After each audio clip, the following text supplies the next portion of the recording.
లక్షట్పేట పట్టణ మరియు అదేవిధంగా పరిసర ప్రాంత ప్రజలందరికీ కూడా మహాశివరాత్రి శుభాకాంక్షలు.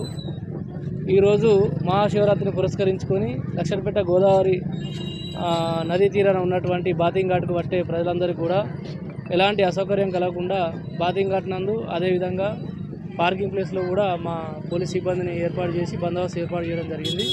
ప్రజలందరూ కూడా పార్కింగ్ ప్లేస్ మరియు అదే బాతింగ్ ఘాట్ దగ్గర ఉన్న ఆ పోలీసు వారికి సహకరించాలని కోరుతూ మరొకసారి శుభాకాంక్షలు తెలియజేయడం జరుగుతుంది.